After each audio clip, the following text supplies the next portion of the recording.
Colton Brennan came to Wyoming with $1,200 and a dog that had saved his life 6 times. The people of Pine Ridge called the land he inherited a graveyard with a mailbox. They were wrong. Bishop stopped at something that couldn't exist, a military rail car from 1979, 38 miles from the nearest track. Inside, 200 lives waiting, and a truth no one dared speak.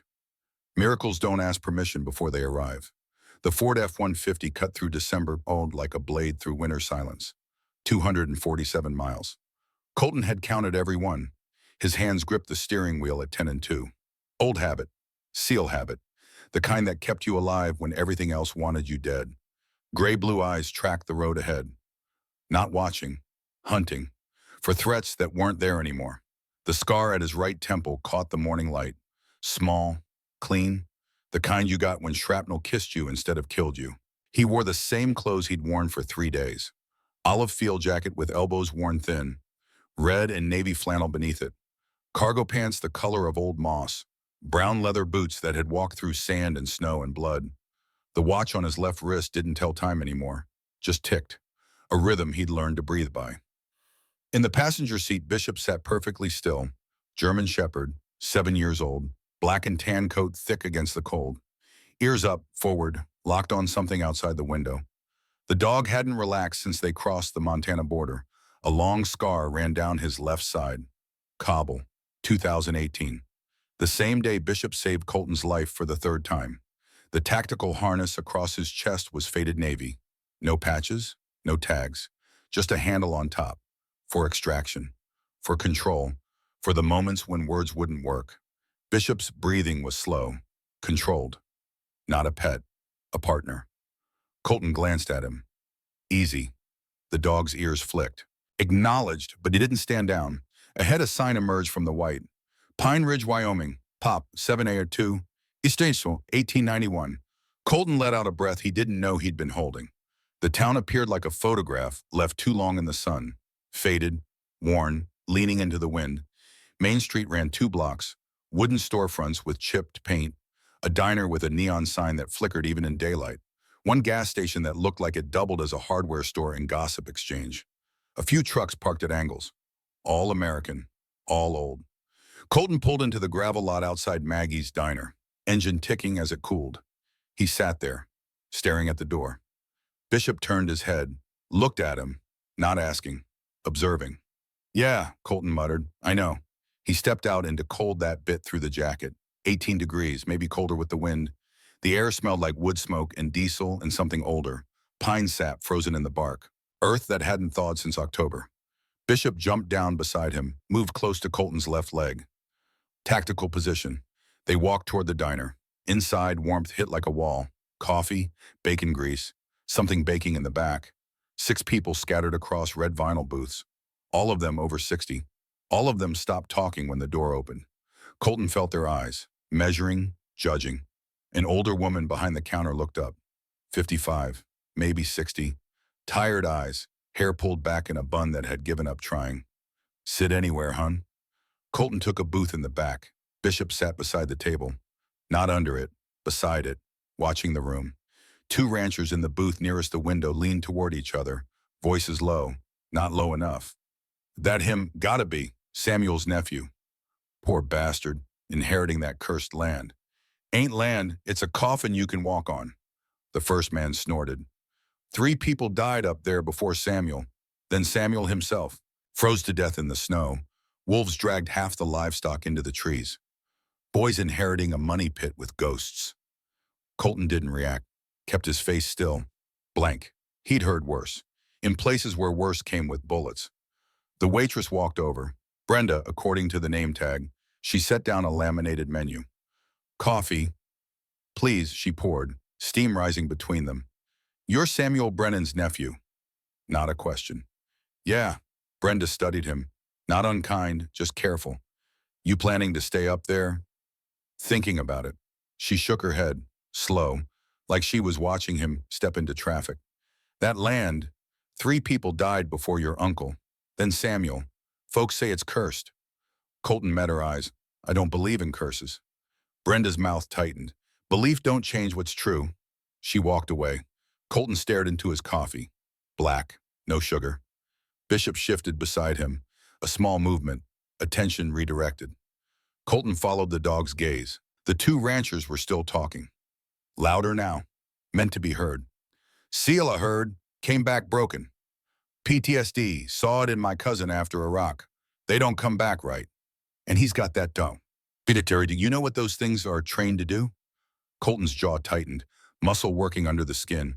Bishop's ears rotated, tracking the voices. But his posture didn't change. Trained, disciplined, waiting for the command that wouldn't come. Brenda returned with a plate, eggs, toast, 2 sausage links. She set it down, then placed a second plate on the floor. 2 sausages, plain. For the dog. Colton looked up, something like gratitude in his eyes, rough around the edges. Thanks. Bishop leaned forward, sniffed the sausages, paused, sniffed again, then turned his head away. Colton blinked. Brenda stared. He don't want them. Guess not. Bishop sat perfectly still, staring at the wall, offended dignity radiating off him like heat. Brenda let out a short laugh. Well, first time I've seen a dog turn down breakfast. Colton almost smiled. Almost. He's picky. Clearly. She walked away shaking her head. Colton ate in silence. Bishop watched the room. 2 soldiers in a place that didn't want them. Nothing new. When Colton paid, Brenda handed him change in a folded piece of paper. Road up to Brennan Land is rough. 4-wheel drive only. Don't go up after dark. Wolves.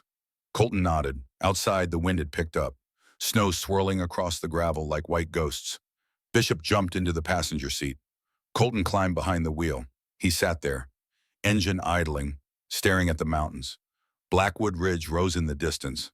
Dark, heavy, like something crouched and waiting. Last chance to turn around, Colton said quietly. Bishop didn't move, just stared ahead. Yeah, me neither. Colton put the truck in gear and pulled onto the road heading north, toward the land Samuel left him, toward whatever waited in the snow. The road turned to gravel 3 miles outside town, then dirt, then something that might have been a road once. The F-150 climbed, slow, steady, 4-wheel drive biting into frozen mud and ice, trees closed in on both sides. Douglas fir, thick, old, branches heavy with snow that hadn't been touched by wind or sun. The light changed, thinner, gray, like dusk even though it was barely noon. Colton's hands stayed locked on the wheel, eyes scanning, reading terrain the way he'd been trained. Elevation 7,200 feet, temperature dropping, visibility maybe 100 yards.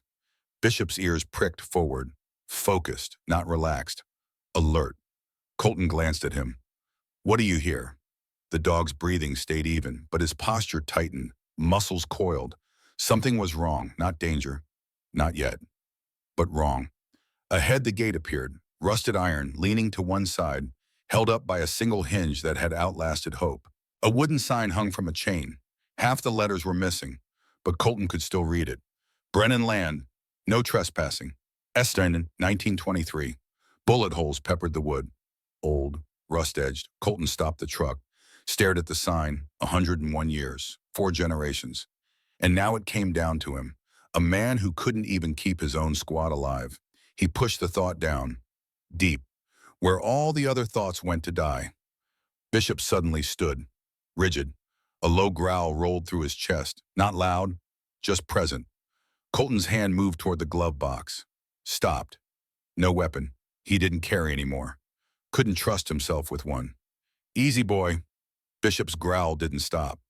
Colton scanned the trees. Nothing moved, but the air felt different, charged, like the moment before contact. He got out.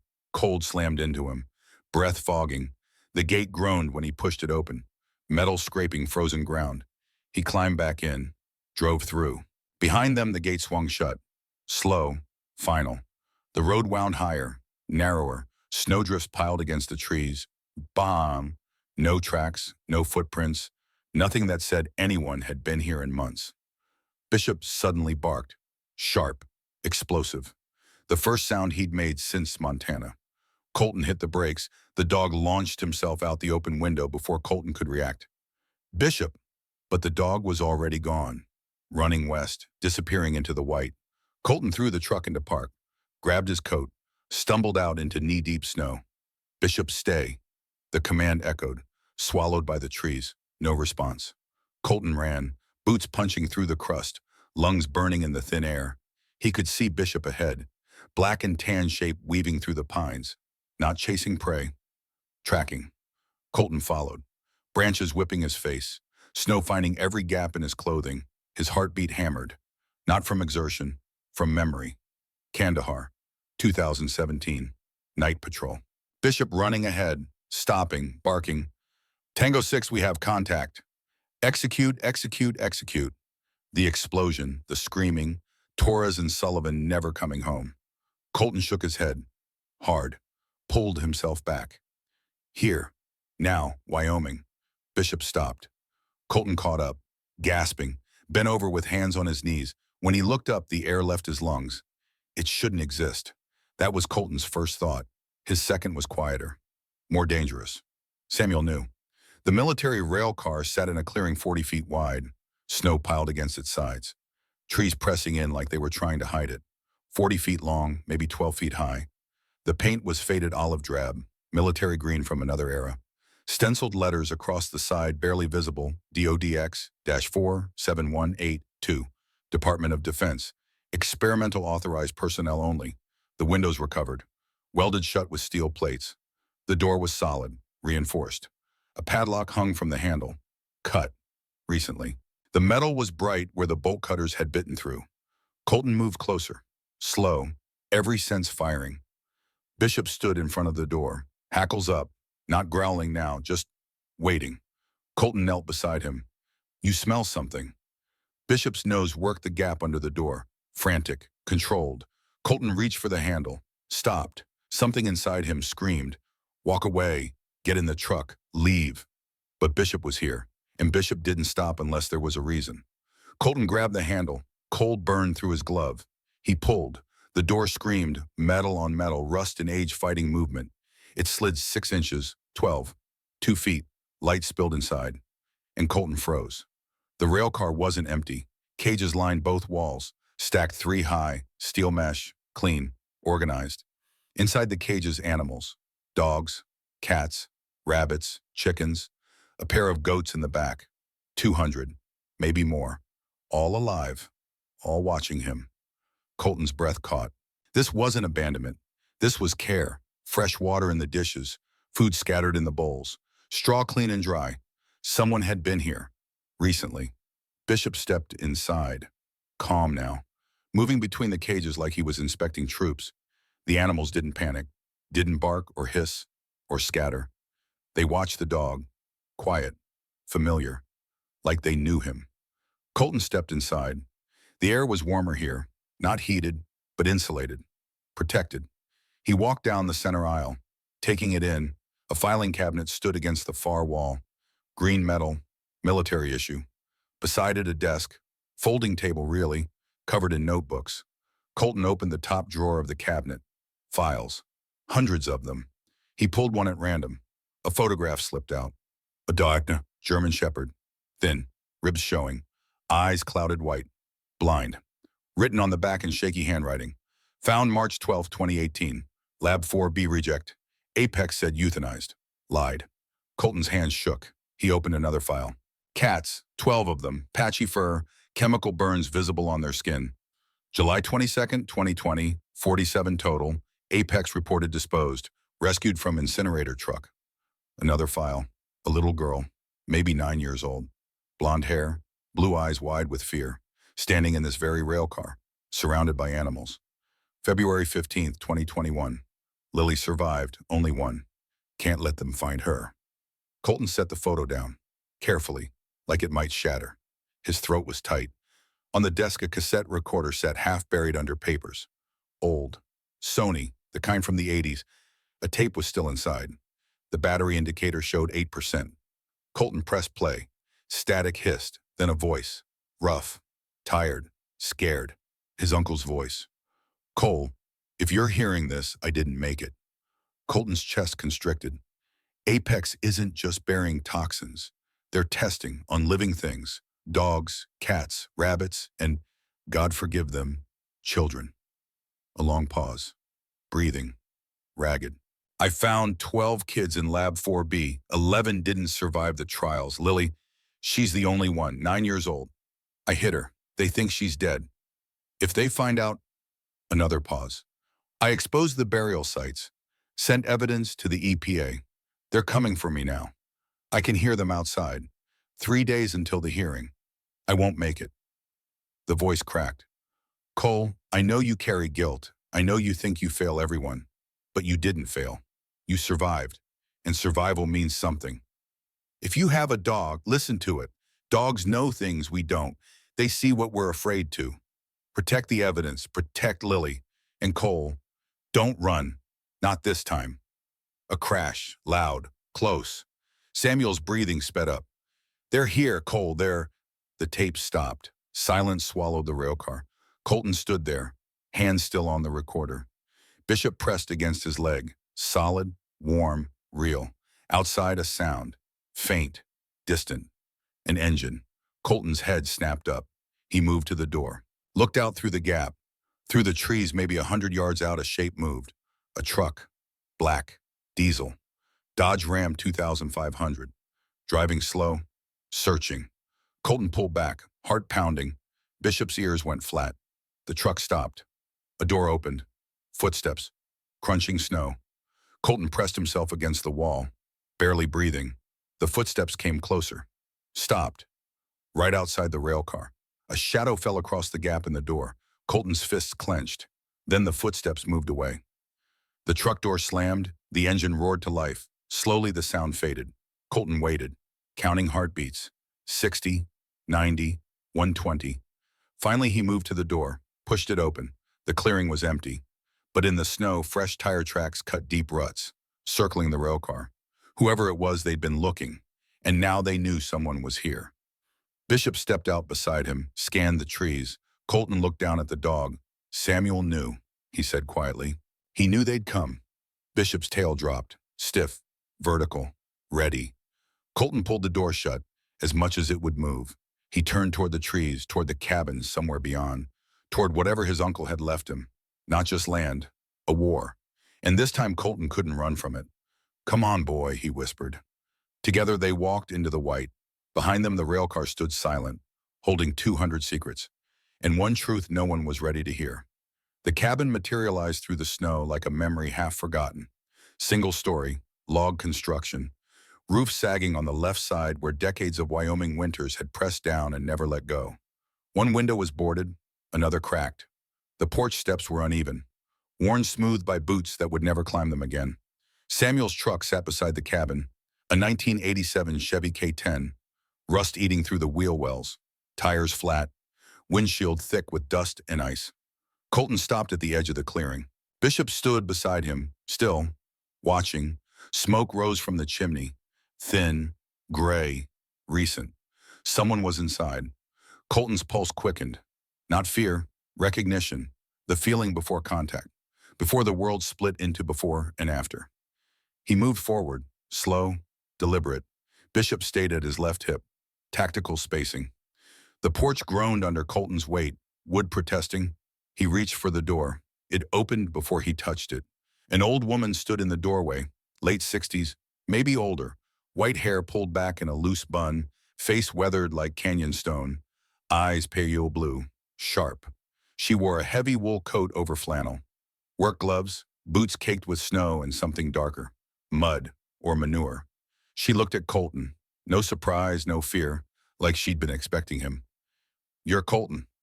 Not a question. He nodded slowly. Samuel said you'd come. Her voice carried the weight of too many winters, too many losses counted alone. Who are you, Patar? Doctor. Adelaide Whitmore. Your uncle asked me to watch the place. Watch the animals. She stepped aside, gestured toward the interior. Come in. Cold's getting worse. Colton hesitated, old instincts screaming. Never enter an unknown structure. Always clear the room first. Always maintain exit routes. But Bishop stepped inside without pause. The dog trusted her. That was enough. Colton followed. The cabin's interior was sparse. Functional, a wood stove in the corner, a table, 2 chairs, a cot against the far wall, everything neat, military neat, Samuel's discipline still visible 3 years after his death. Dr. Whitmore closed the door, locked it, chain and deadbolt. She moved to the stove, poured coffee from a dented pot into 2 mugs, set one in front of Colton. Sit. He sat. Bishop lay down beside the stove, close enough to feel the heat, far enough to watch the room. Dr. Whitmore settled into the opposite chair, wrapped both hands around her mug. You found the rail car. Yeah. Then you know what Samuel was doing. Colton nodded. Saving animals. Hiding evidence. Not just animals. Her eyes locked onto his. Lily. The name hung between them. The girl in the photo.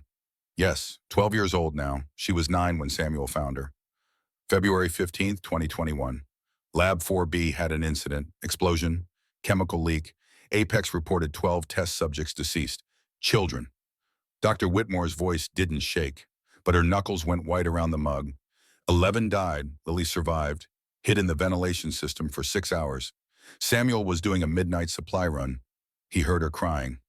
He brought her here. Yes, Apex filed death certificates, paid off the families, sealed the records. As far as the world knows, Lily Grace Harlow died February 15th, 2021.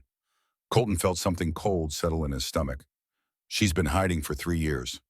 Almost 4. Samuel kept her safe, fed her, taught her to care for the animals. She didn't speak. Trauma. Selective mutism. But the animals responded to her. They trusted her. Dr. Whitmore set down her mug. After Samuel died, I tried to reach her, but she disappeared deeper into the forest. I still see signs, footprints, food missing from the rail car. She's alive, but she won't come near people. Only animals. Only animals. Silence settled. The stove ticked. Wind pressed against the windows. Colton stared into his coffee. Black, bitter, like everything else.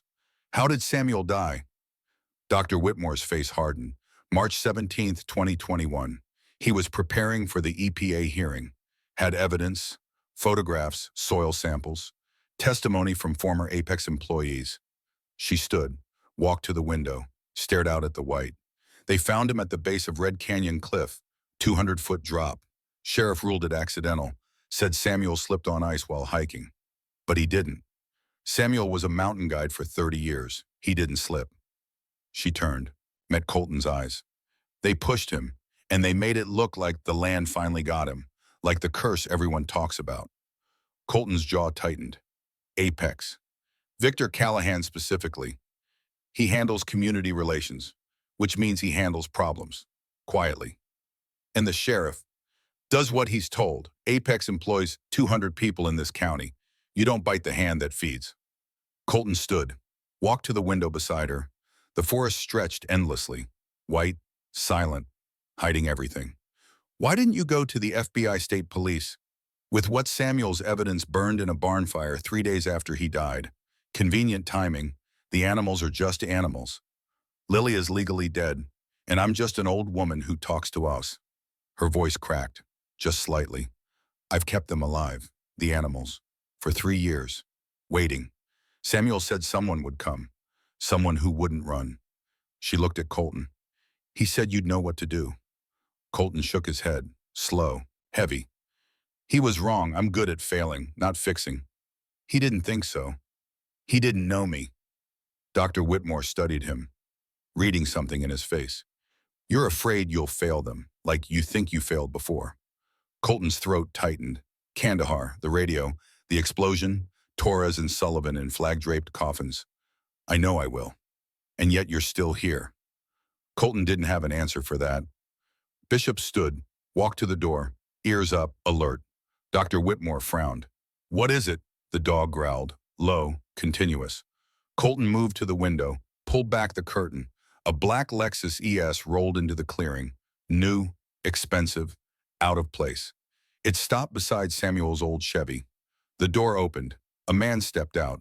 Late 40s, tall, lean, steel gray hair styled precisely.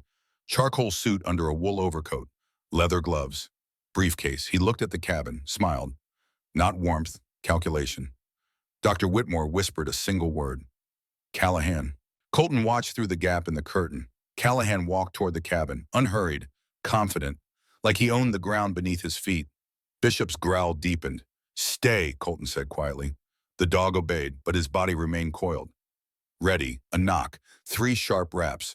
Dr. Whitmore looked at Colton. I'll go. No, I will. Colton opened the door. Callahan stood on the porch, smile in place. Practiced. Professional. Mr. Brennan, Victor Callahan, Apex Biotech Community Relations Director. He extended a gloved hand. Colton didn't take it. Callahan's smile didn't falter. He lowered his hand smoothly. No offense taken. I wanted to offer my condolences. Samuel was a pillar of this community. Was he? Absolutely. His loss was deeply felt. Not enough to investigate it properly. Callahan's eyes sharpened, just for a moment. Then the smile returned.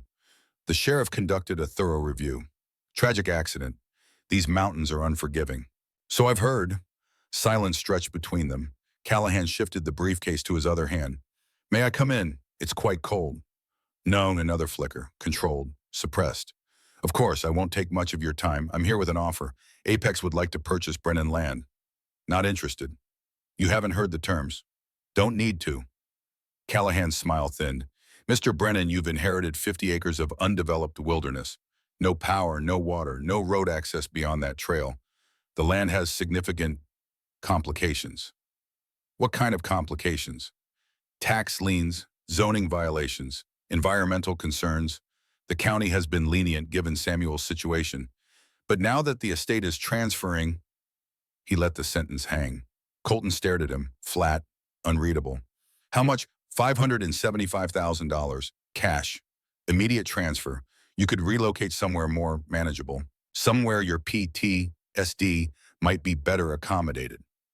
Colton's hands curled into fists. Callahan noticed. His smile widened slightly. I'm not trying to offend. I have tremendous respect for your service. But this land, he gestured at the forest, it's not suitable for someone in your condition. The isolation, the memories, PTSD requires community support, therapy. This place offers none of that. Bishop stepped forward, positioned himself between Colton and Callahan, low growl vibrating through his chest. Callahan's eyes dropped to the dog. Something shifted in his expression. Not fear, distaste. That's a military dog. Yes. German Shepherd, combat trained. Yes. Wyoming law permits landowners to neutralize dangerous animals on private property. If that animal were to display aggression, he didn't finish, didn't need to. Colton's voice came out quiet, cold. He's reacting to a threat. I'm hardly threatening. He disagrees. Callahan's smile disappeared entirely. Mr. Brennan, let me be clear. This land has complications you're not aware of. Apex has significant infrastructure in this region. Pipelines, research facilities, buffer zones. Your presence here creates legal complexities. Sounds like Apex's problem. It becomes your problem when the county starts enforcing codes, when the tax assessor reviews the property, when environmental surveys identify contamination that requires remediation, costs that could easily exceed $500,000. You threatening me? I'm offering you a solution. Take the money, start fresh somewhere else. Everyone benefits. Accept the truth. Callahan's eyes went flat. What truth would that be? The one Samuel died protecting. For 3 seconds, neither man moved. Then Callahan's smile returned. Colder now, sharper. Samuel was a troubled man, paranoid. He made accusations that couldn't be substantiated. It's unfortunate his delusions led to his accident. They weren't delusions. Can you prove otherwise? Colton didn't answer. Callahan nodded slowly. I didn't think so. Mr. Brennan, I'll leave my card. When the county starts the enforcement process, when the costs start mounting, call me. The offer stands for 30 days. After that, he shrugged. After that, the land will be seized for back taxes. Apex will acquire it at auction for considerably less. You'll receive nothing. He set a business card on the porch railing. 30 days. Think carefully. Callahan walked back to the Lexus, unhurried, confident. Before getting in, he turned. One more thing. That dog. If it displays aggression toward any person in Pine Ridge, the sheriff has authority to impound it. Military dogs are considered weapons under state law. Just something to consider. He climbed into the car. The Lexus rolled out of the clearing, disappeared into the trees. Silence rushed back in. Bishop's growl finally stopped. Colton stood on the porch, staring at the card, embossed letters, heavy stock. Victor Callahan, Apex Biotech, Community Relations. Building tomorrow's solutions today, Dr. Whitmore appeared beside him. He just threatened everything Samuel fought for. Yeah. What are you going to do? Colton looked down at Bishop.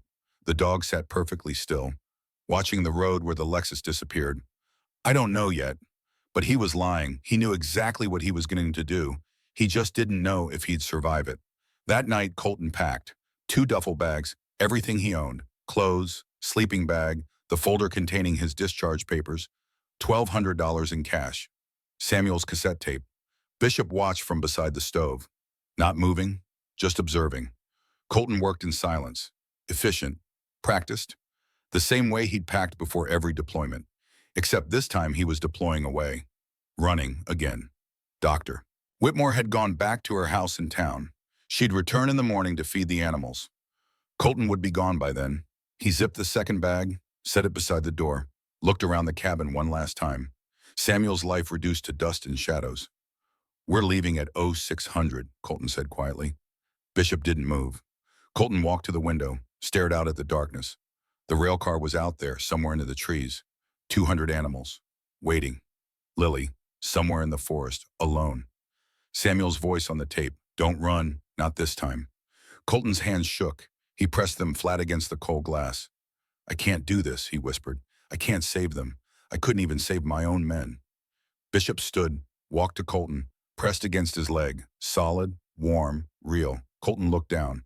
The dog stared up at him, not judging, not comforting, just present. You know what happens if we stay, Colton said. Callahan won't stop. They'll come after the evidence, after Lily, after you. Bishop's tail lifted slightly. We could leave, drive to Montana, Colorado, start over, like we planned. The dog turned away, walked to the door, sat, facing it. Colton frowned. Bishop, come. The dog didn't move. Bishop? Nothing. Colton walked over, knelt beside him. We have to go. There's nothing we can do here. Bishop turned his head, looked toward the window, toward the forest, toward the rail car, then looked back at Colton. The message was clear. No. Colton's throat tightened. You want to stay. Bishop's ears went up. You can't be serious. This isn't our fight. The dog stood, walked to the duffel bags, sniffed them, then walked back to the stove. Lay down, refused to look at Colton. Colton sat on the floor, back against the wall, stared at his partner. 7 years, 6 saves, Kabul, Kandahar. The firefight in Helmand, where Bishop took shrapnel meant for Colton's throat. The dog had never disobeyed, never refused, until now. You think we can win this? Bishop's ear twitched. You're wrong. We're 2 against, what, a corporation, the sheriff, the whole damn town. The dog closed his eyes, done arguing. Colton laughed, bitter, broken. You're insane. But he didn't move toward the bars. Instead, he stood, walked to the window. Dawn was still hours away, but he could see the rail car in his mind. The animals watching, waiting. Lily, 9 years old when Samuel found her, 12 now, alone, silent, afraid. Samuel's voice. Survival means something. Torres and Sullivan, dead because Colton made the wrong call, but they'd trusted him anyway, right up until the end. Colton turned, looked at Bishop. If we do this, it's all the way. No running. Not again. Bishop's tail thumped once against the floor. Agreement.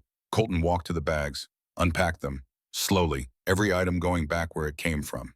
When he finished, he sat beside the dog, put a hand on Bishop's head. You're going to get us killed. Bishop leaned into the touch. Colton closed his eyes. For the first time in 3 years, the weight on his chest eased, just slightly. Not gone, but bearable. Okay, he whispered. We stay. Outside, the wind shifted. Snow began to fall, covering tracks, erasing the past, making way for whatever came next. Morning came gray and cold. Colton woke to Bishop's nose pressed against his face. The dog's breath smelled like wood smoke and snow.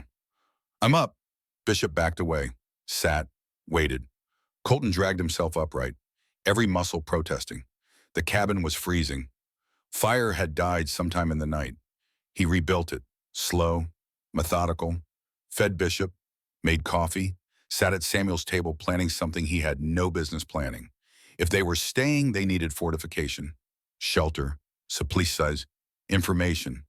The cabin was compromised. Callahan knew where it was. They needed a secondary position.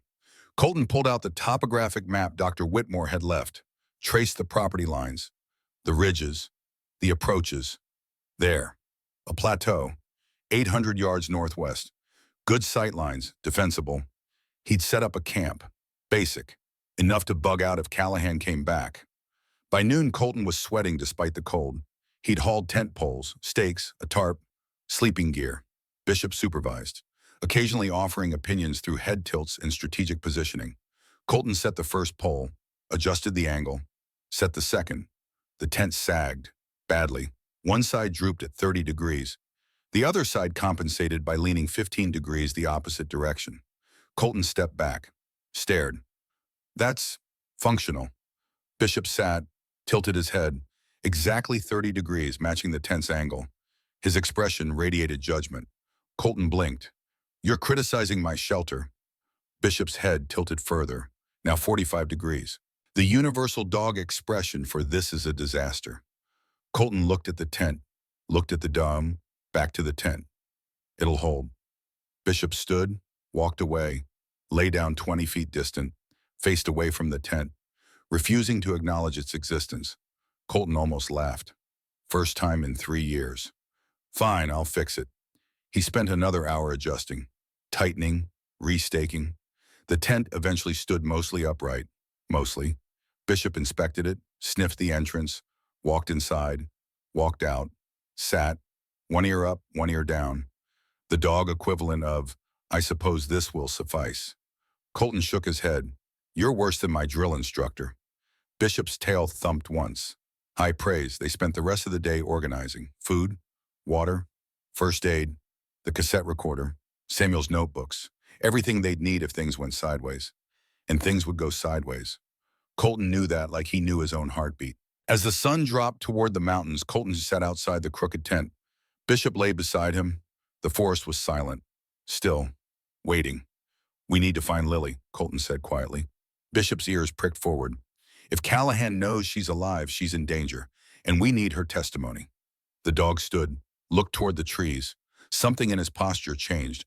Alert, focused, tracking something Colton couldn't see. What is it? Bishop took 3 steps forward, stopped, looked back at Colton, then forward again. The message was clear. Follow. Colton stood, grabbed his coat. Together they walked into the forest. The light was fading fast, temperature dropping. But Bishop moved with purpose, following something. A scent, a sound, some signal Colton's human senses couldn't detect. They walked for 20 minutes, deeper into the trees, further from anything marked on the map. Then Bishop stopped, sat, looked at a cluster of Douglas firs. Colton saw nothing. What am I looking for?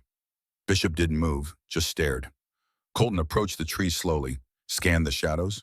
There, a small shape pressed against the base of the largest tree, barely visible in the failing light. A girl, 12 years old, blonde hair tangled with pine needles and snow, blue eyes wide. Feral, clothes that had been patched and repatched, jacket too big, boots held together with duct tape. Lily Grace Harlow, legally dead, actually alive, and terrified. Colton froze. Every instinct screamed at him to move slowly, carefully, like approaching an IED. One wrong move and everything detonates. Lily. The girl didn't respond, just stared at him with eyes that had seen too much. Colton knelt, lowered himself to her level. Non-threatening. My name is Colton. I'm Samuel's nephew. Nothing. She didn't run, but she didn't relax either. Coiled, ready to bolt. Colton glanced at Bishop. The dog sat perfectly still, watching. Colton tried again. Samuel. He left me the land, the rail car, the animals. Lily's eyes flickered. Recognition. I know you've been taking care of them. Dr. Whitmore told me. The girl's breathing quickened. Fear or anger, hard to tell. I'm not here to hurt you or take you away. I just want to help. Lily's mouth moved. No sound came out. Selective mutism. Trauma response. Her voice stolen by what Apex had done. Colton's chest tightened. 9 years old. 12 children in Lab 4B. 11 didn't survive. What had this girl seen? Bishop stood. Moved forward. Slow. Deliberate. Colton started to call him back. Stopped. Let the dog work. Bishop approached Lily. Sat 3 feet away. Lowered his head. Submissive posture. Giving her control. Lily stared at the dog. Then slowly she extended one hand, fingers trembling. Bishop leaned forward, pressed his nose against her palm, warm, gentle. Lily's face crumpled. 3 years of holding everything inside. 3 years of silence. It broke. She lunged forward, wrapped both arms around Bishop's neck, buried her face in his fur, and sobbed, silent, shaking, the kind of crying that comes from a place deeper than sound. Bishop didn't move, just held steady, let her break against him. Colton looked away, gave her privacy. After a long time, the crying stopped. Lily pulled back, wiped her face with a dirty sleeve, looked at Colton, still afraid, but less, marginally. Colton spoke quietly. "You're safe, I promise." Lily shook her head, sharp, certain. No one is safe. She pulled a small notebook from her jacket pocket, flipped to a blank page, wrote in shaky letters, "They killed Samuel. They'll kill you too." Colton read it, nodded slowly. "Maybe, but I'm not running." Lily stared at him, wrote again. Why Colton looked at Bishop, at the girl who'd survived impossible odds, at the forest hiding 200 animals that should be dead. Because someone has to stay. Lily's eyes searched his face, looking for the lie, finding something else instead. She wrote one more line. "They hurt the animals. They hurt the kids. They'll hurt more." She turned the page, showed him a drawing, pencil sketch, crude, but clear. A laboratory, cages, children strapped to tables, needles, tubes, masks. Lab 4B, drawn from memory, by a 9-year-old who'd watched her friends die. Colton's hands clenched. "You remember everything." Lily nodded, wrote, "I remember all of it, all 12 of us, what they did, what they said. I'm the only proof." She looked at him, 12 years old, carrying testimony worth killing for. Colton understood now. Why Samuel hit her, why he died protecting her, why Callahan couldn't let this land go. Lily wasn't just a survivor, she was a witness, and witnesses were dangerous. "We're going to stop them," Colton said quietly. Lily shook her head, wrote, "You can't, they're too big." "Maybe, but we're going to try anyway." Why Colton looked at the drawing again, at the children who didn't survive. "Because you did, and that means something." Lily stared at him for a long moment, then wrote, "Samuel said someone would come, someone who wouldn't run." "Are you him?" Colton's throat tightened. Was he the man who failed Torres and Sullivan? The man who'd been running for 3 years? Bishop pressed against his leg. Solid, certain. "Yes." Colton met Lily's eyes. "I'm going to try." Lily closed her notebook, stood, looked toward the forest, then back at Colton. She pointed toward the east, where the railcar waited. Bishop stood, ready to follow.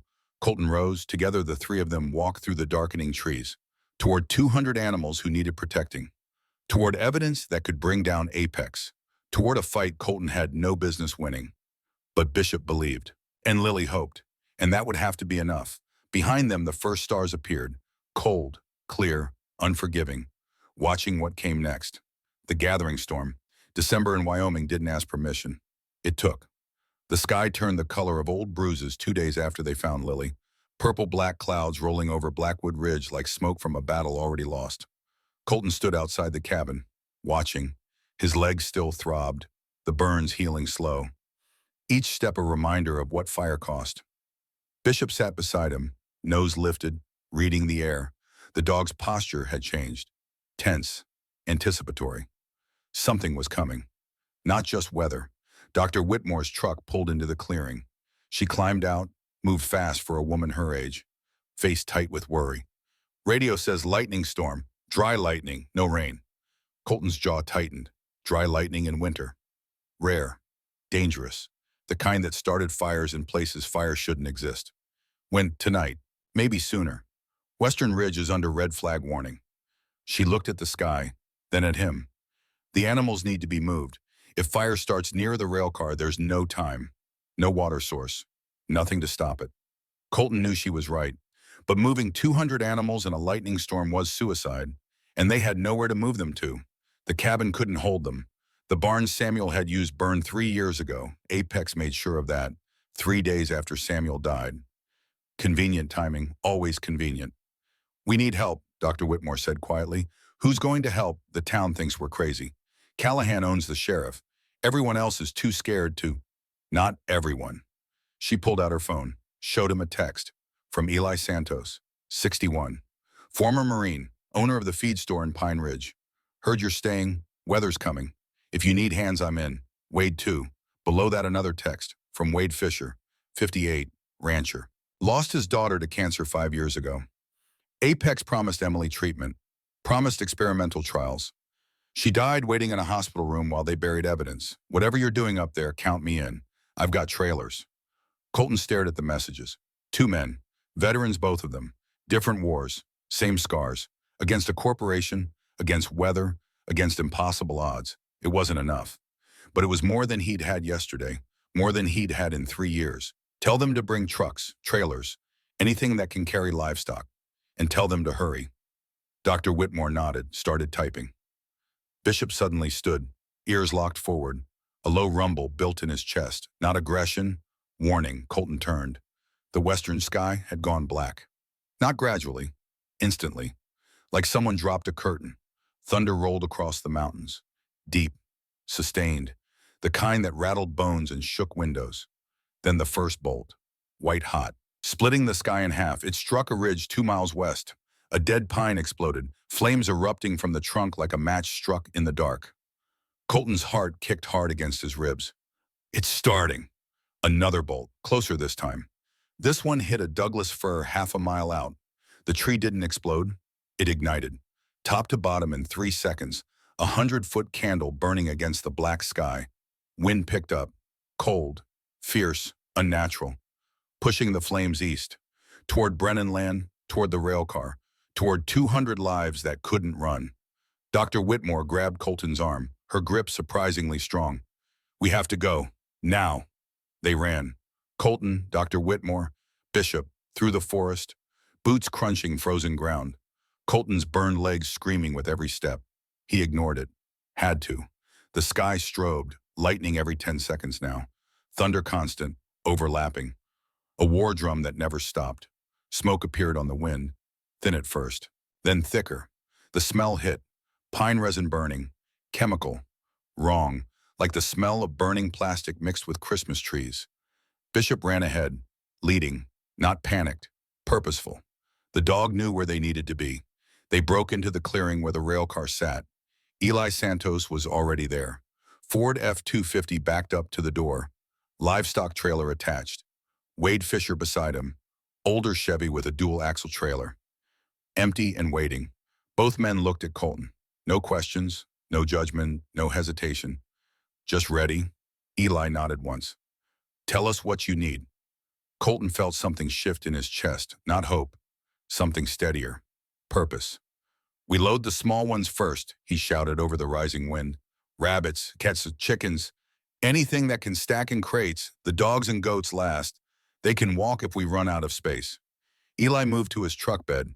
Got 30 crates, wire mesh, should hold. Wade pulled work gloves from his pocket. Let's move. They worked. Fast. Colton yanked open the railcar door. Inside, the animals were restless, eyes wide, ears back. They smelled smoke, knew what it meant, knew what was coming. Bishop entered first, calm, controlled. His presence settled them, slightly, just enough. Colton grabbed the first cage.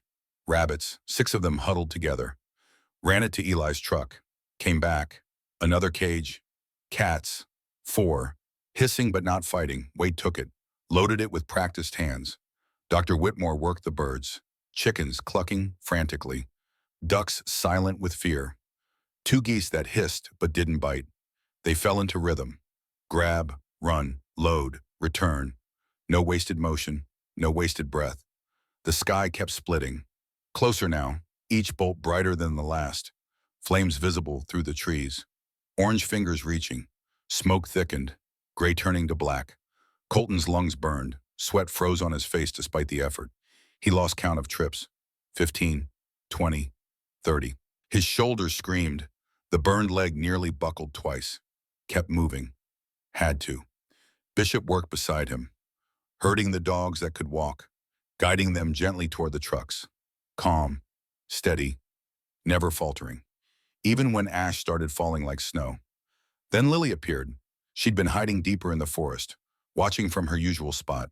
But now she ran toward them, face streaked with ash and fear. Eyes wide but determined. She grabbed Colton's arm to rearm, pointed west. He turned. The fire was a wall now, 200 yards out. Moving fast. Too fast. trees exploding as the flames hit them, superheated air turning wood into torches. "We're out of time," Wade shouted, sweat pouring down his face despite the cold. Colton looked at the rail car, still half full, goats bleating, dogs pacing, the larger animals that took more time. 60, maybe 70 left. "We can't leave them." "We don't have a choice," Eli said, voice tight, hating the words as much as Colton did. "Fire's going to be here in 5 minutes, maybe less. We stay, we all burn." Colton looked at Bishop. The dog stared back, then turned, ran toward the fire, straight toward it.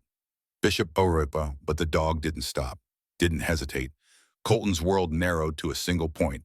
Not again, not the dog, never the dog. He ran, after Bishop, into the smoke, into the heat, into hell. Dr. Whitmore screamed his name. Eli grabbed for his arm. Missed. Colton didn't stop. Couldn't. Bishop had saved him 6 times, 7 counting yesterday. Now it was his turn. Into the flames. The smoke was a living thing, thick, choking, blinding. Colton pulled his shirt over his mouth and nose, kept running, following the dark shape ahead. Bishop, always ahead, always knowing something Colton didn't. The dog knew something, sensed something. Colton just had to trust it. Trust him. Heat slammed into him like a physical wall. Intense, immediate, overwhelming. The fire was close. 50 yards, maybe less. Flames climbed trees like they were racing each other to the sky. Ash fell like snow, gray flakes that burned when they touched skin. Embers danced on the wind, dozens of them, each one a potential new fire. One landed on Colton's jacket, started to smolder. He slapped it out without breaking stride, kept moving. Then he saw what Bishop was running toward, a section of the rail car, the back third, separated from the main structure. Must have broken off during the original derailment, 40 years ago in 1984, hidden by undergrowth and 40 winters of accumulation, covered in vines and fallen branches. Colton had never seen it, had no idea it existed. But Bishop had. Somehow the dog had known. The dog stood at a rusted door, scratching, whining, the sound desperate, urgent. Colton reached him, grabbed the door handle, pulled, rusted, stuck, frozen by decades. He braced his good leg, yanked hard, metal screamed. The door gave, 6 inches, a foot, enough. Inside in the darkness, 4 dogs, blind, all of them, eyes clouded white with chemical burns. Lab 4B rejects. The one Samuel's journal mentioned it on the first page. Found March 12, 2018. Lab 4B rejects. Apex said euthanized. Lied. They were huddled together, terrified. They couldn't see the fire, but they could smell it, feel it, hear it roaring closer. Colton's heart broke and hardened simultaneously. "Come on, come here, it's okay." The dogs didn't move. Couldn't. Too afraid. Too traumatized. Years of abuse had taught them that moving meant pain. Bishop entered the rail car, moved between them with careful precision, calm, certain. He nudged the first one, gentle, patient. The dog stood, tentative, shaking. Bishop guided it toward Colton, then the second dog, third, fourth. Colton grabbed them as they came, lifting, supporting, dragging when he had to, anything to get them moving. Behind him, a tree exploded. Not caught fire. Exploded. Superheated sap turning to steam, blowing the trunk apart. Flames erupted in a column 30 feet high, 20 yards out now, maybe less. The heat was unbearable. Colton's eyes watered, vision blurred, skin blistering on his exposed hands. He got 3 dogs out, stumbling, gasping, turned for the 4th. Bishop was still inside, standing over the last dog. The dog wasn't moving. Too old, too weak, too scared. Given up. "Bishop, leave it. We have to go, now." The dog looked at him, made a decision, grabbed the blind dog by the scruff of its neck, started dragging. A beam overhead cracked, old, dry, burning, weakened by 40 years and 5 minutes of fire. It fell, 200 pounds of flaming wood and metal, straight toward Bishop. Everything slowed. Colton could see it falling, could see Bishop beneath it. Could see the moment before impact. He lunged, shoved the dog hard as he could. Bishop tumbled out the door, the blind dog with him. Both clear. The beam hit, caught Colton's left leg. The already burned leg pinned him. Pain exploded, white hot, all-consuming, beyond anything he'd felt in Kandahar, beyond anything he'd imagined. He screamed, once, then bit it back. Teeth clenched so hard his jaw cracked. The beam was burning, flames spreading, his pants caught, fire climbing. He tried to move it. Couldn't. Too heavy. Too much. His vision blurred, gray creeping in at the edges. Smoke inhalation or shock. Didn't matter. Bishop appeared in the doorway, grabbed Colton's jacket with his teeth, pulled, straining, growling with effort. Not enough. The dog couldn't lift 200 pounds. Physics didn't care about loyalty. Colton's vision darkened. This was it. He was going to die here, like Torres, like Sullivan, like he deserved. At least Bishop would make it out. At least then hands, human hands, strong, calloused. Eli Santos on his left, Wade Fisher on his right, lifting the beam together, grunting with effort. On three, Eli gasped. 1, 2, 3, hey. They heaved, the beam lifted, shifted, rolled off Colton's leg. Wade grabbed him under the shoulders. Eli took his legs. They dragged him out, away from the rail car, away from the flames.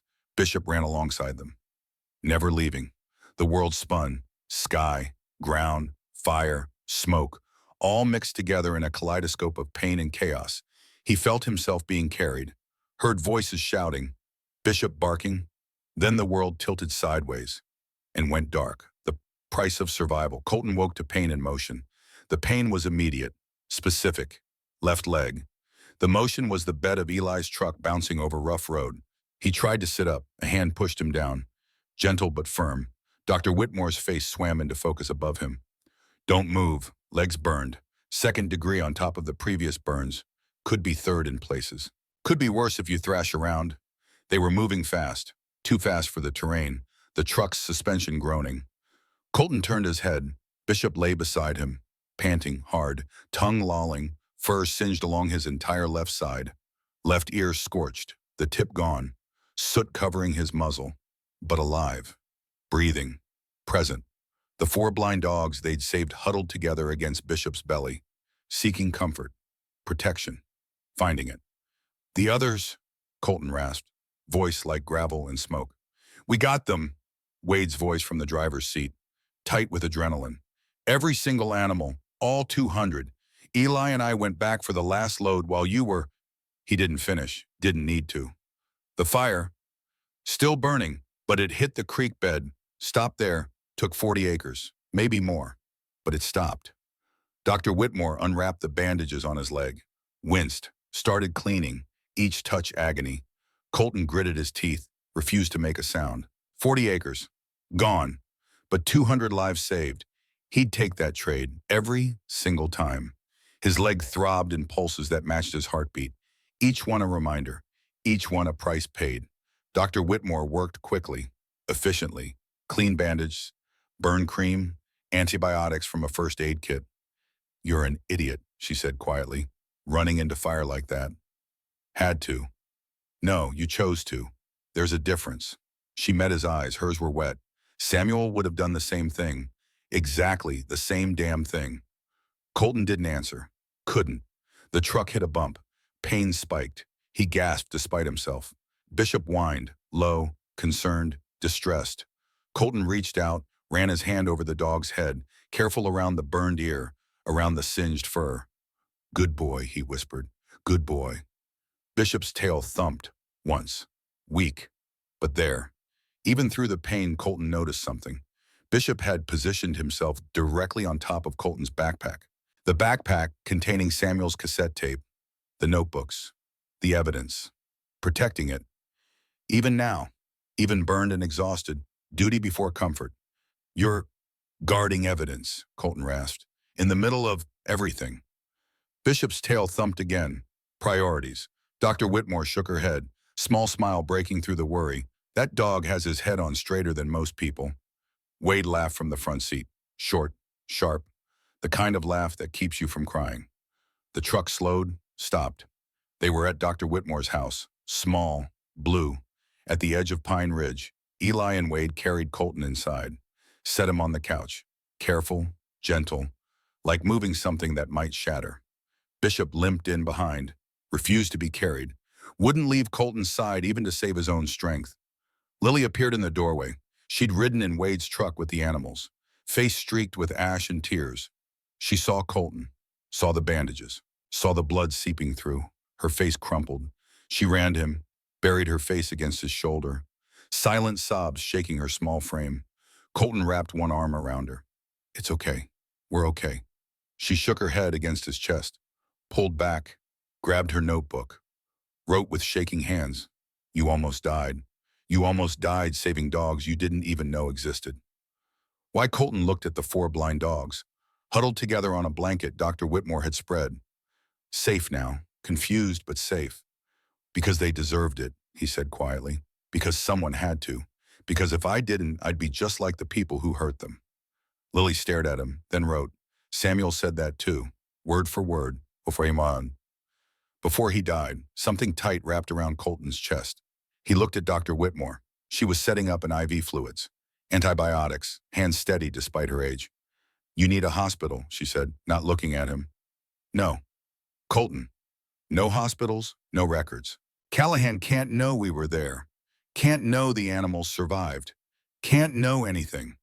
She wanted to argue. The logic was obvious. But she understood. She'd lived this for 3 years. If Apex knew they'd saved the evidence, knew the animals still existed, knew Lily was still alive, they'd come. Hard, fast, final. "Best I can do then," she said quietly. "Keep it clean. Change the dressing twice daily. If infection sets in, it won't." She sighed, tired, old, the weight of 3 years finally showing in her shoulders. "We can't keep hiding them forever. The animals. Sooner or later someone will notice, someone will talk, and Callahan will find out." "I know." Eli stepped forward, arms crossed, jaw set. "So what's the plan? We can't just sit here waiting for Apex to make the next move." Colton looked at Lily, at the notebook in her hands, at the girl who'd survived impossible odds, who'd witnessed unspeakable things, who'd stayed silent for 3 years to stay alive. "We stop hiding," he said. "We go public." Dr. Whitmore frowned. "How the sheriff's bought. The town's afraid. Media won't touch it without proof." "We have proof. Samuel's recordings, the animals, Lily's testimony." "Testimony," Wade's voice was gentle. "Colton, she doesn't speak. She writes." Everyone turned to look at Lily. The girl shrank back slightly. Colton kept his voice soft. "You remember everything, don't you? What they did, what they said, names, dates, procedures, everything that happened in Lab 4B. Lily nodded slowly, small movement, terrified.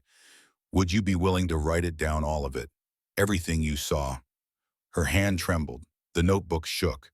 She looked at the four blind dogs, at Bishop lying beside Colton, at Dr. Whitmore who'd kept her secret, at Eli and Wade who'd risked their lives for animals they'd never met. She opened the notebook, started writing. Not words, just yes. Then she kept writing, page after page, details pouring out, 3 years of silence breaking. Eli stepped forward, voice low. "You're talking about going after Apex, directly, head on." "Yes. They'll crush you. They've got lawyers, money, connections all the way to Washington." "Maybe." Wade uncrossed his arms, pulled out his phone. "You'll need more than testimony. You'll need someone who can't be bought, someone outside the system. FBI. Takes too long. Federal bureaucracy moves like molasses. Apex has lawyers who'll tie it up for years, decades maybe." "Then who?" Wade showed Colton his phone screen. "A contact. Rebecca Torres, EPA, Criminal Investigations Division, Denver Field Office." Colton's heart stopped, literally stopped for a full second. "Torres," Wade nodded, slow, sad. "My daughter, she's been investigating Apex for 2 years. Ever since Samuel first contacted the EPA, she couldn't prove anything. Files kept disappearing, witnesses recanting, evidence vanishing. But if you have what I think you have," Colton stared at the name. "Torres, same name as his teammate, Ryan Torres, 24 years old, dead in Kandahar because Colton gave the order. Could be coincidence. Could be the universe pushing. Could be something else entirely. Either way, it felt like a sign, a second chance wearing a familiar name. "Call her," Colton said. Wade nodded, stepped outside, made the call. Colton leaned back against the couch, pain radiating through his leg in waves. Bishop rested his head on Colton's chest, breathing slow, steady, the kind of breathing that said everything would be okay, even when it wouldn't, even when it couldn't, but pretending anyway, because that's what you did. Lily kept writing, page after page, her hand moving faster now, testimony in cramped handwriting. The truth Apex had buried, the truth that 12 children died protecting. Dr. Whitmore made coffee, strong, black, army strong. She handed Colton a cup. "You know this doesn't end well," she said quietly. "Probably not. Callahan won't let this go, even if the EPA comes, even if they investigate, even if they prosecute. Men like him don't lose gracefully. They burn everything on the way down." "I know. So why?" Colton looked at the blind dog sleeping against Bishop, at Lily writing testimony with shaking hands, at Eli and Wade standing guard at the windows, at people who'd chosen to stand when running was easier, safer, smarter. Because someone has to. Dr. Whitmore studied him, read something in his face, then nodded. Samuel said the exact same thing, the night before he died. Wade returned, face carefully neutral. "She's coming. Tomorrow morning, 6 a.m. Wants to see everything. The rail car, the animals, the recordings. All of it. She's bringing a full evidence team." Colton's chest tightened. Tomorrow, one day to prepare, one day before everything changed. One day before the war went public. He looked at Bishop. The dog's eyes were already closed. Trusting, certain, believing with every fiber that this would work, that they'd win. Colton envied that certainty, envied that faith. But he'd fake it for the darn, for Lily, for the animals with no voice. He'd fake it all the way to whatever end was coming. "Get some rest," he said to everyone. "Tomorrow's going to be long." They settled in, Lily curled up in the armchair, still writing. Dr. Whitmore dozed at the kitchen table. Eli and Wade took turns on watch. Bishop never moved from Colton's side, and outside in the darkness Pine Ridge slept. Unaware that tomorrow everything would change, unaware that the fight Samuel started 3 years ago was about to finish, one way or another. The long night Colton couldn't sleep. Pain kept him awake, sharp, constant, unavoidable. But more than that, the feeling, the one he recognized from deployment, the calm that wasn't calm, just the space between breaths before everything exploded, the quiet before contact. He sat on Dr. Whitmore's porch, 2 a.m. temperature dropping toward zero, leg elevated on a chair, bandages clean. For now, Bishop beside him. The dog's breathing was labored, lungs still clearing smoke, but he refused to rest inside, where Colton wasn't. Stars filled the sky above them, clear, cold, indifferent, watching without judgment. Colton stared at them, thinking about Torres. Ryan Torres, 24 years old. Kandahar, 2017. Night patrol through a village that intelligence said was clear. It wasn't. Ambush, IEDs buried in the road, RPGs from the rooftops, Colton's order. Tango 6 execute, execute, execute. The explosion, Torres died instantly, shrapnel through the chest. Sullivan bled out before the medevac arrived. Femoral artery, 2 lives, 2 friends. Gone because Colton made the call, the wrong call, bad intelligence. Faulty maps, incomplete briefings. None of it mattered. He gave the order, they died. Simple math. He'd carried that weight for 3 years. Let it crush him, destroy him, drive him to places like this. Edges of maps where death felt closer than life. But now, looking at Bishop, at Lily sleeping inside, at 200 animals alive because they'd stayed, the weight felt different. Not lighter, never lighter, just distributed, shared among people who chose to carry it with him. Maybe that was all survival meant. Finding people to help shoulder the load. Finding reasons to keep breathing. The door opened quietly. Lily stepped out, notebook clutched to her chest. She sat beside him, didn't speak, couldn't, just sat, sharing the silence. After a long moment, she opened the notebook, showed him what she'd written. 73 pages, every detail, every name, every procedure performed on 12 children in Lab 4B, the ones who died, how they died, what Apex did with the bodies, where they buried them, who ordered it, who executed it, who covered it up. Colton's stomach turned, but he read every word. When he finished, Lily flipped to a new page, wrote something fresh. "You asked why I remember everything. I remember because they deserve to be remembered. The 11 who didn't survive. Mia, Jacob, Aisha, Thomas, Sophia, Carlos, Emma, Noah, Lily, Joshua, Grace. If I forget, they disappear. Like they never existed. Like Apex wanted. Colton's throat closed. He nodded. Understanding. She wrote again. Samuel said remembering is a kind of fighting, even when you can't do anything else. You remember. And that's enough, is it? Colton looked at the stars, at the doe who'd saved him 7 times, at the girl who'd survived hell and chose to bear witness. Yeah, he said quietly. It's enough. It has to be. Lily closed the notebook, leaned against his shoulder, trusting. The way children should be able to trust, but rarely can. They sat like that. Man, girl, dog, under stars that had seen worse, and would again. But tonight they were still here, still breathing, still fighting, and sometimes that was all you could ask for. Sometimes that was everything. Rebecca Torres. She arrived exactly at 6 a.m., black SUV, government plates, tinted windows. Rebecca Torres stepped out, late 30s, dark hair pulled back in a severe bun, sharp eyes that missed nothing. Cataloging, assessing, judging. She wore a dark suit, federal badge clipped to her belt, no gun visible, but Colton knew it was there. She looked at the house, at Colton on the porch, leg bandaged, at Bishop beside him, singed and scarred.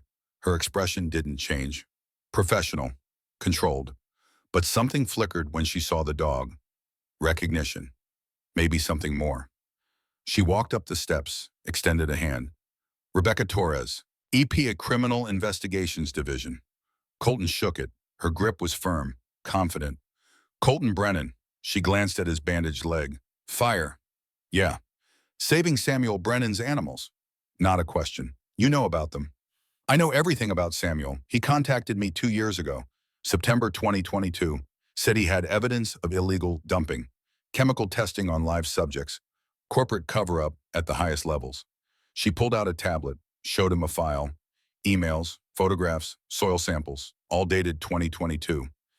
He died before I could verify anything. Case went cold, witnesses disappeared, evidence vanished. Someone with significant resources made sure of that. It wasn't cold, Colton said, just buried. Show me. They drove to Brennan Land in convoy, Rebecca's SUV in front, Eli's truck behind with Colton and Bishop. Wade and Dr. Whitmore following with Lily. The burned section of forest was still smoking.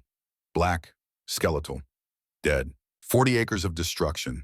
But the rail car stood, untouched, protected by the creek and luck in something that felt like providence. Rebecca circled it slowly, taking photographs, documenting every angle, measurements, notes, coordinates. Colton opened the door. She stepped inside, froze. 200 animals. Returned during the night. Eli and Wade had made 3 trips, every single one accounted for. Safe, waiting. Rebecca moved through them slowly, checked tags, read Samuel's notebooks, examined the filing cabinet. Her face remained professionally neutral, but her hands shook slightly when she opened the photographs.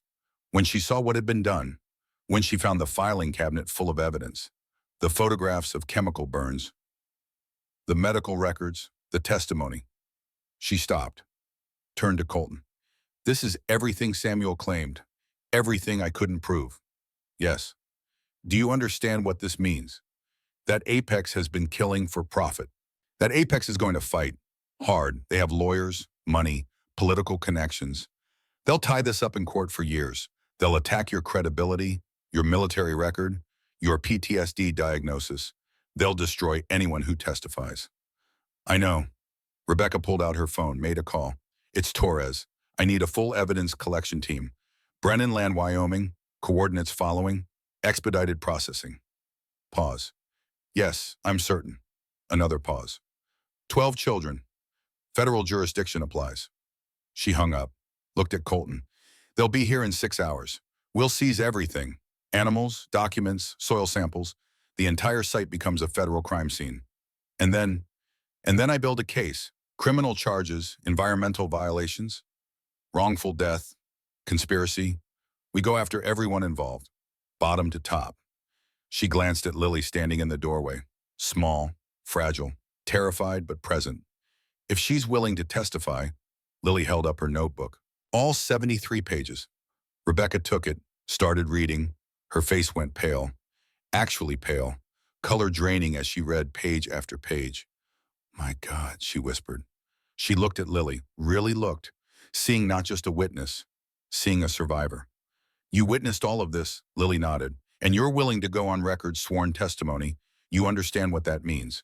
You'll have to face them, in court, answer questions, relive everything.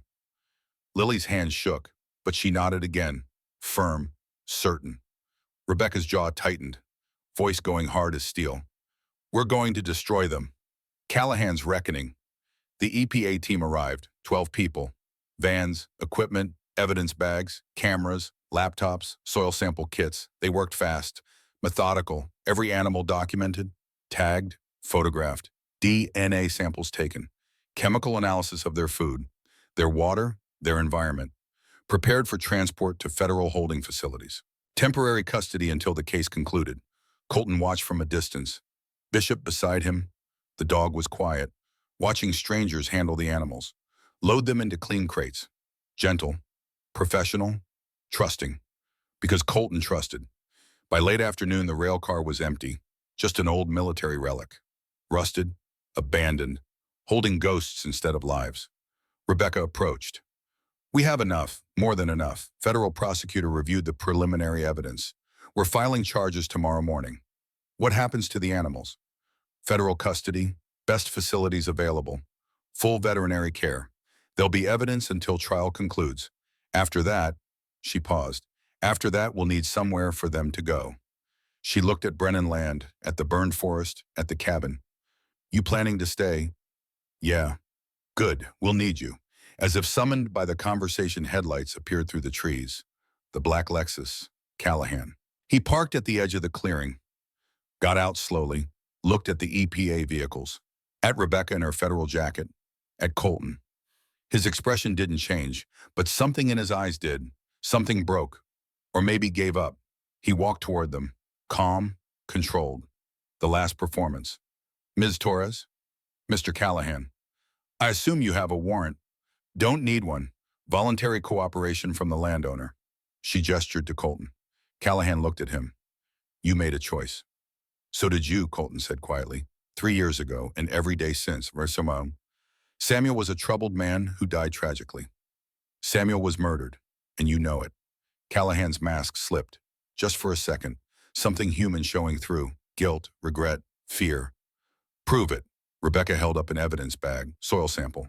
Toxin levels 40 times legal limits, buried in 7 locations, all on land Apex leased or owned, all matching chemicals from Lab 4B. Another bag. Medical records. 12 children, all deceased within a 14-day period, all listed as accidental deaths, all from families who received sudden substantial financial settlements. Another bag. Testimony from a survivor. 73 pages, detailed, verified, corroborated by physical evidence. She pulled out her phone, showed him the screen. Arrest warrants. Victor Callahan. 3 Apex executives. 2 lab technicians. 1 sheriff. All signed. All active. Callahan stared. For the first time in 3 years, his control shattered. You're destroying 200 on an entire town's economy. Families depend on Apex. Children's futures. Retirements. Everything. You destroyed 12 children, Rebecca said, voice flat, final, and tried to bury it, murdered a man to keep it quiet, poisoned land for profit. Don't talk to me about families. Callahan looked at Colton.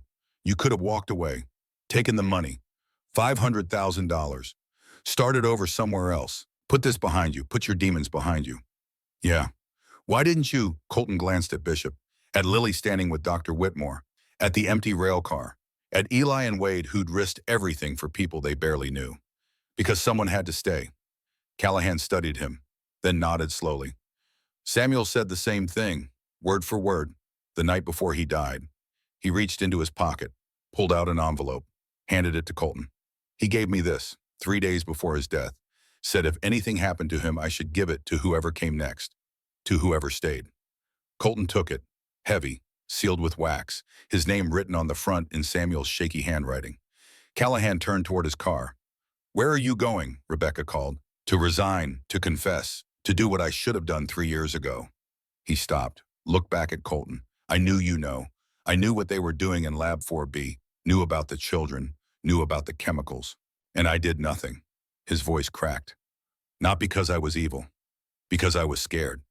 Scared of losing my chumya, my house, my reputation, my comfortable life.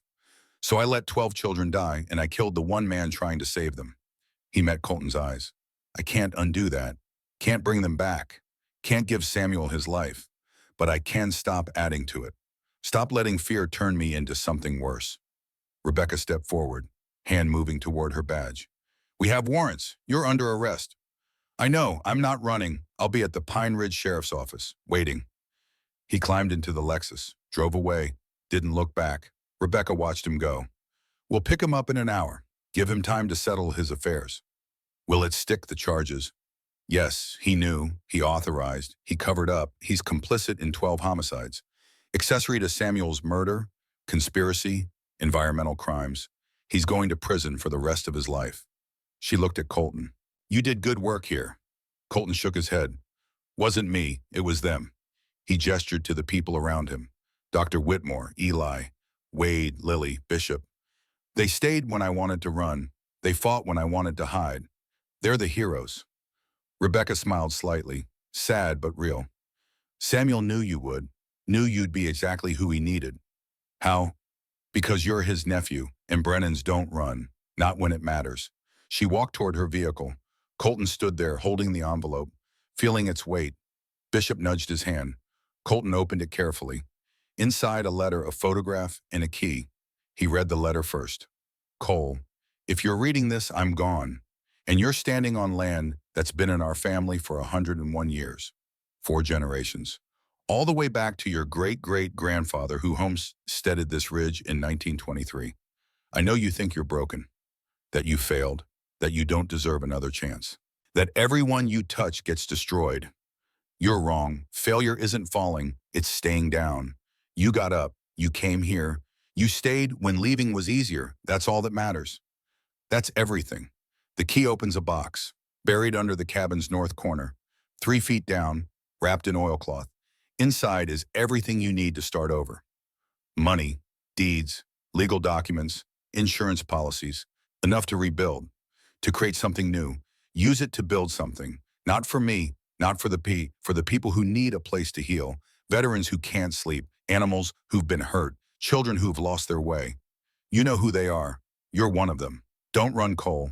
Not anymore, not ever. This is where you stand. This is where you fight. This is where you heal. Samuel Colton's hands shook, tears burning his eyes. He looked at the photograph. Samuel, younger, maybe 30, standing in front of the cabin before it aged. Beside him a woman, dark hair, kind eyes, gentle smile.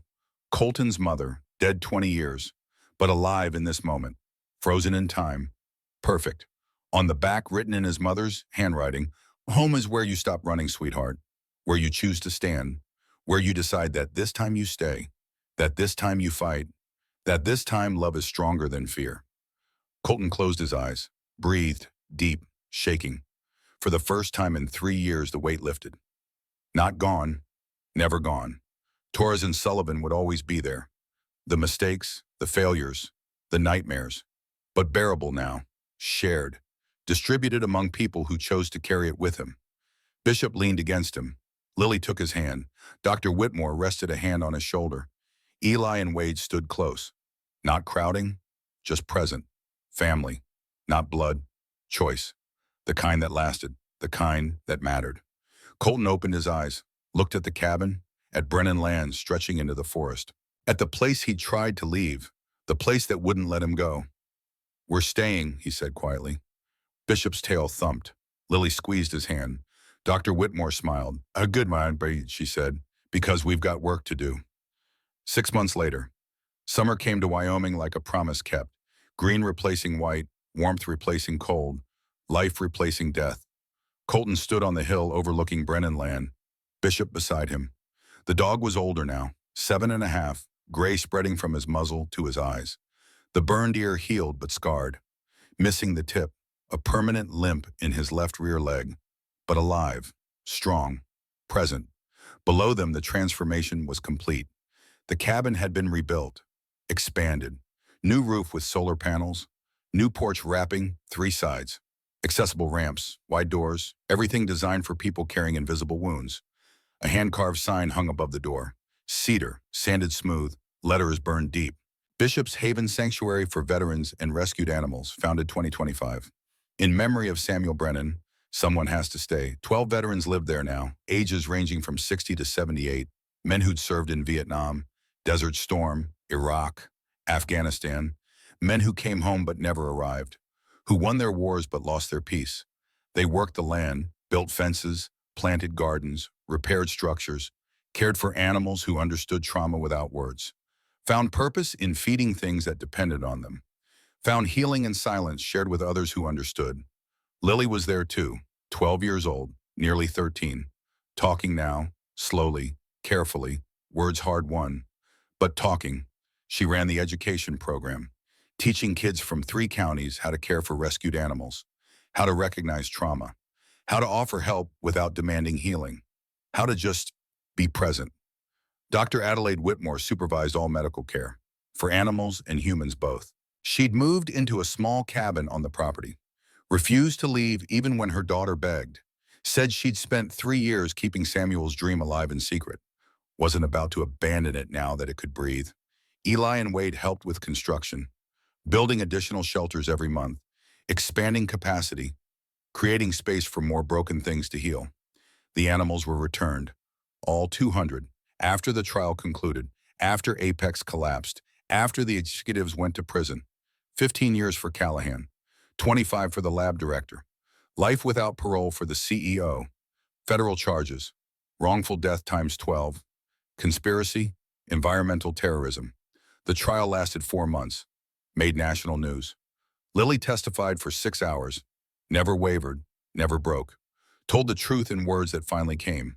The jury deliberated for 40 minutes. Guilty on all counts. Apex declared bankruptcy. Assets liquidated. Settlements paid to victims' families. The town survived. Barely, but survived. New companies moved in, smaller, cleaner, honest. Pine Ridge adapted, learned to breathe without poison. Rebecca Torres came by monthly, checking progress, documenting recoveries, building case studies. She'd been promoted. Assistant Director, Environmental Crimes Division. Using Bishop's Haven as a model, 47 similar sanctuaries had opened across the country in 6 months. Places where veterans and animals healed together, where survival meant something beyond just breathing, where staying mattered more than leaving. Colton walked down the hill, Bishop beside him, matching his pace, patient with his limp. They reached the main cabin. Lily sat on the porch, teaching 4 kids how to groom a rabbit. Gentle, calm, confident. She looked up, saw Colton, smiled. Real, unforced, beautiful. "Dinner's almost ready," she called, her voice still quiet. But there, "Be right in," Colton called back. Inside, veterans gathered around a long table, conversation low, comfortable, the kind that didn't need to fill every silence, the kind that understood quiet. Colton joined them. Bishop lay beside his chair, head on his paws, watching, always watching. After dinner, Colton walked to the old rail car, still there, preserved now, restored, a memorial, to Samuel, to the 11 children who didn't survive Lab 4B, to everyone who'd fought and lost, their names carved into a copper plaque. Mia, Jacob, Aisha, Thomas, Sophia, Carlos, Emma, Noah, Lily, Joshua, Grace, remembered, honored, never forgotten. Colton sat beside it, Bishop beside him.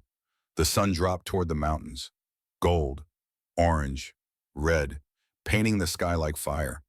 But this fire was beautiful. This fire was life. Colton pulled out a photograph. Torres, Sullivan, his team, dead in Kandahar, gone but not forgotten. He looked at it, really looked, for the first time in 3 years without flinching, without the crushing weight. "I'm sorry," he said quietly. "I'm sorry I couldn't save you. I'm sorry I gave the wrong order. I'm sorry you trusted me and I failed you." The wind carried his words away. Bishop pressed against him, warm, solid, real, alive because of choices made. Colton put the photograph back in his pocket. But I saved them, the ones who came after.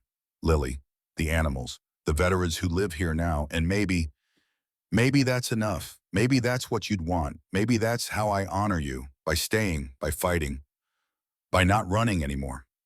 Bishop's tail thumped once. Agreement. Absolution. Permission to heal. Colton stood slowly, looked at the sanctuary spreading below, at the people who'd chosen to stay, at the animals who'd been given second chances, at the land that had demanded he stop running. Sometimes miracles don't come like lightning, he said softly to Bishop, to the wind, to whoever was listening.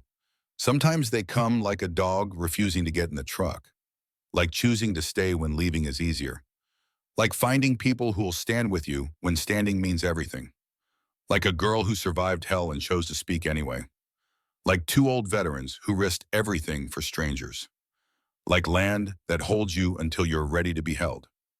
Bishop stood, looked up at him, ready, tail wagging slowly. Colton smiled, really smiled, the first genuine one in years. Come on, partner, let's go home. Together they walked toward the light spilling from the cabin, toward voices and warmth and belonging, toward laughter and healing and second chances, toward the life Colton never thought he'd have, built on ashes, forged in fire, held together by loyalty, and finally at peace. Behind them the sun touched the mountains. The sky went dark. Stars emerged, watching, witnessing. 200 secrets saved. 12 children remembered, one man redeemed, and a dog who knew all along exactly where they needed to be, exactly what they needed to do. Stay, fight, heal, together.